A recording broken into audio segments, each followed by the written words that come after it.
And we are entering into the second game, and we'll see if Dipwood can make good on his league namesake, or league sake, or whatever you want to call it.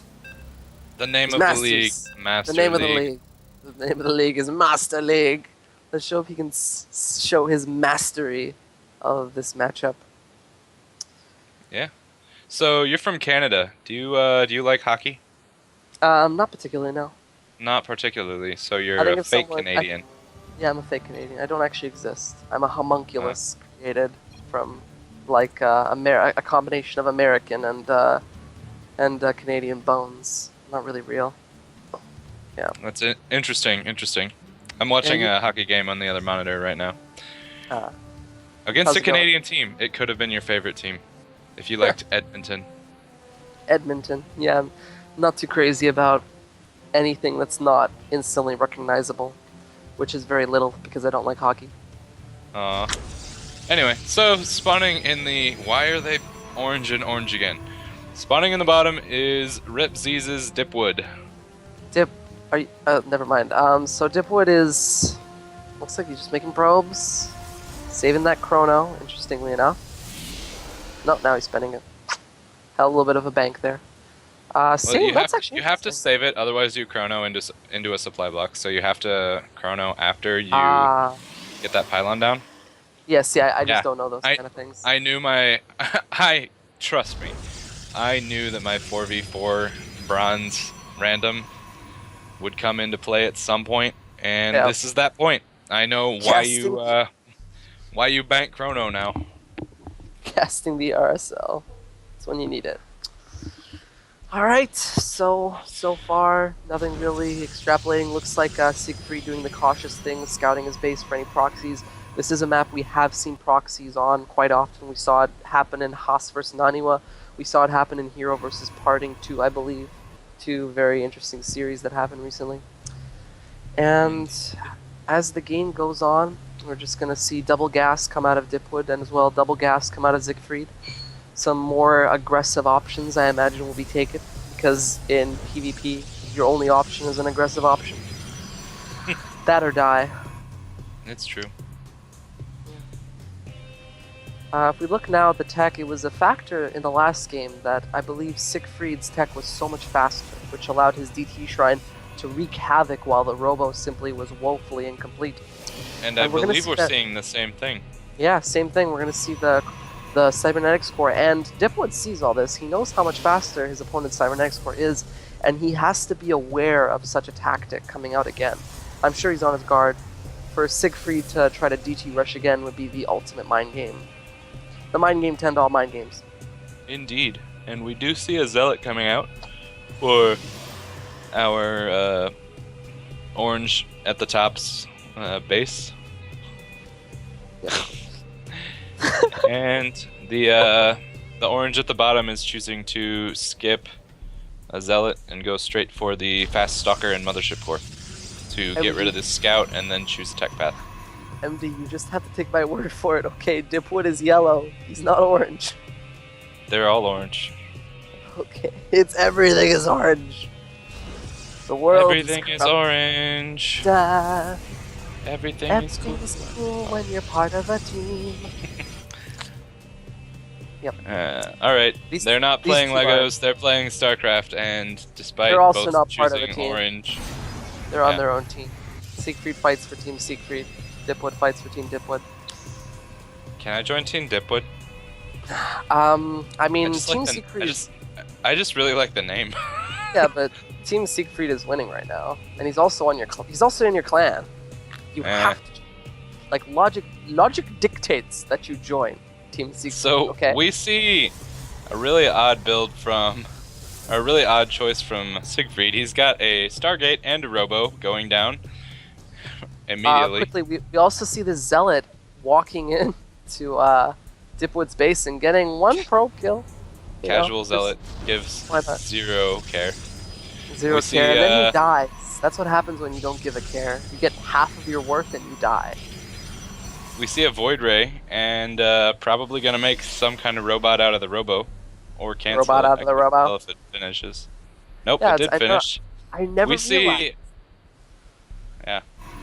I never realized that the Robo makes robots. That's a You're thing. silly. You're Yep. silly. So we see some kind of immortal void ray composition. In standard PvP, the first one to expand loses, which is why neither of them have expanded yet.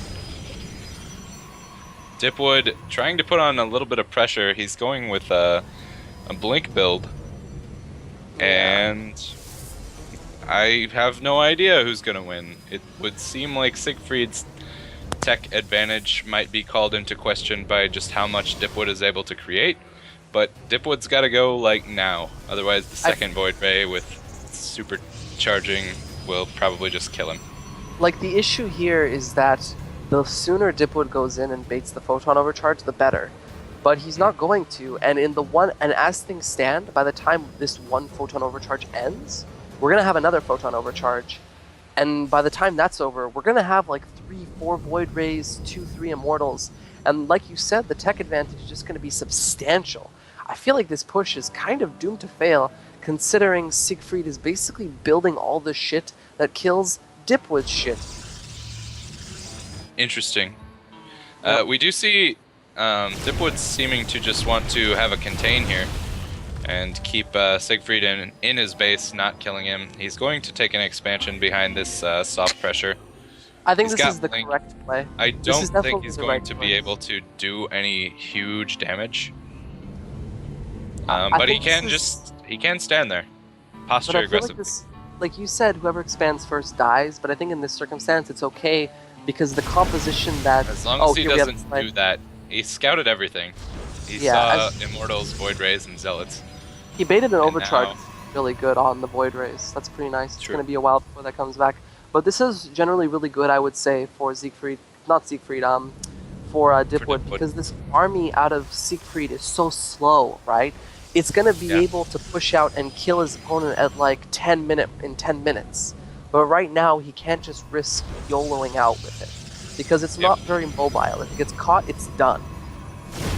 He basically built the best army he could to defend, but the worst army he could to counterattack, which is why this faster expansion is going to pay off for Dipwood. Yep. So we will see additional tech going down. We see a Templar Archives done for Dipwood. Yeah. And we can kind of see that Dipwood's giving up his contain. Seigifried is getting his own Nexus down, but just the speed at which the natural was saturated by Dipwood is telling you that he's pretty far ahead economically. He's definitely not ahead in terms of supply, but Seigifried has committed a lot to army and not a lot to economy. So he's kind of in this awkward situation of that we saw in Cold vs. Revolution with the Roach game on this map. Like, I have more supply than you, but I can't do anything with it, so am I really at an advantage? Yeah. But, you know, we're also, very important to note, Dipwood's actually building Archons, which is nice because the Immortals and the Void Rays that are coming out of Seigifried are very good versus Armored with their Photon Overcharge and their passive damage with the Immortals. So these Archons are going to do really well at tanking these shots because Archons are not, in fact, Armored, but they are still very, very beefy with their psionic status. They're just fat. Yeah, they're just fat. So these Archons, I think, are the correct choice. And this goes to show Dipwood's experience in various stages of the game. Oh, he understands. We got a wild Oracle. Yeah. This is something he should have expected, but it's not going to do too much damage. It's going to get in beta overcharge, which really doesn't make too much of a difference at this stage of the game. Yeah, we do see that Dipwood is going for the Robo Fingers. And he gets the Oracle gets fed back. That was awesome. Play. That was amazing. I'm gonna gush. That was awesome. That was fucking awesome. Feedback into Blink, into Dead perfect. Oracle. It was wow. This is high. That's high caliber. Like that's what. Well, pretty good. I'm just gonna give him this little master. Dipwood's just gonna laugh. Dipwood's gonna laugh at him and take a third right in his face. Yeah. Because now the Oracle is dead, so there's no way. Those are his eyes. Those are the way he scouts out and reads his opponent. With that dead, he probably doesn't have an overseer on the way. And you know what? Seigifried is smart, and he realizes this. So he's sending this Phoenix because he's in his opponent's head, and he knows he knows his opponent is in his head. So he's sending this Phoenix out because he's aware that a third is a very real possibility with the Oracle having died. Smart. This is I'm very much so enjoying the series between these two so far. They're both very formidable players, I think. The first game was kind of lame, but the second game just shows the amount of really weird stuff that can happen in PvP. Like, any game where a diamond beats a Masters player is the best, because I'm biased. Let's go with that. Okay. Yeah, I would say Seigifried's at the very top of diamond by now. Yeah. He's definitely Oh, here he's... So this is around that time that I figured this might come out. It's slow. I don't like that there's no mothership core with this. I don't appreciate him not dragging along, because this is so much army value. And his opponent, he's built the right composition to deal with this. I'm not confident in Seigifried's chances. Interesting to note that the pylon is still on the map. And he has been pretty good about sending zealots to that choke. He could just use that pylon for run-bys. We see the mothership core slowly kind of waltzing over, joining up with a Colossus. They high-five. He realized he didn't have it, and that pylon's not long for this world. Yeah. I guess it was just a mistake, and it's a pretty big one at that. He's actually delayed his push a bit. He's trying to posture, maybe bait some force field, but he really can't do anything. That Stalker got obliterated. It's just like, hey. He got obliterated by his brothers, too. It's the worst way to go. So now he has the mothership core, he has the pylon down, everything he needs is in position. He can always retreat if this doesn't go well, depending on how he uses his time warps. So let's see, 2 Colossi is pretty good. This fight's gonna happen, probably around when this photon overcharge ends.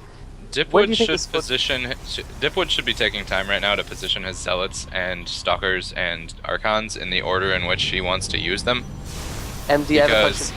When will this photon overcharge end? Never. Yeah, there you go. Just like photon overcharges. It's like there's another one. Yeah. We do see a bit of a sorry, trying to ping. We do see Dipwood coming in with a counterattack while this is going on, and at the same time he's going to take the opportunity to get some of his stalkers shot at by zealots, or by immortals. No, those are Colossus. He's delaying his opponent's push, but I think it's actually not the worst thing for Seigifried, because Seigifried, who's taking a secret gold base, by the way, neat for him, but Seigifried's army is heavier in terms of tech, so the longer it gets delayed... He needs to get onto that... Oh, he could have canceled. Here we have this engagement going forward. The time warp is actually really good. The army can't move. The Colossi can kite as they please. There's 3. Well, now they're not even real. Yeah, they're not even real. The 3 Colossi are being Colossi worked in at the back. That was clever. He had that flank with the zealots, but it's going to be all for naught. Seigifried is pushing forward. This heavily tech-based army is unstoppable, and there's nothing, absolutely nothing. But on the other side of the map, we see that Seigifried's army is being ravaged by these zealots. The main has been cleared out, but he still has a significant amount of probes. I think at this point, if Seigifried just manages to stabilize at home, his overwhelming tech advantage will carry him through. Indeed. Yeah. These Archons are going to finish and they're just going to die, beefy bastards that they are. And there's really no advantage left for Dipwood. The Zealots in the main, they're not accomplishing as much as they need to. If only they hit as hard as a Colossus. Oh, interestingly enough, he's trying to snipe, he's trying to retreat. No, he's not. He needs to just end this game here. If he just retreats, then we might see Dipwood stabilize, but no, he's pushing in. He's he knows down 80 supply. There's no stabilization that happens right now. Yeah, there's nothing. It's the end. These Voidries are overcharged for the funsies. The Nexus is going to go down. The probe line is running over gold. The Colossus is crossing to join his bros. He's late to the party. And yeah, this is Seigifried's gonna 2-0 Dipwood. This is pillage, and this is a huge upset, actually. Yeah, this is almost the biggest upset as the entire group not actually really being played. Well played. Well played. Very, Dipwood very high goes down praise. 2-0. I'm sure Seigifried feels great coming out of that. Congratulations to rival Seigifried on a very, very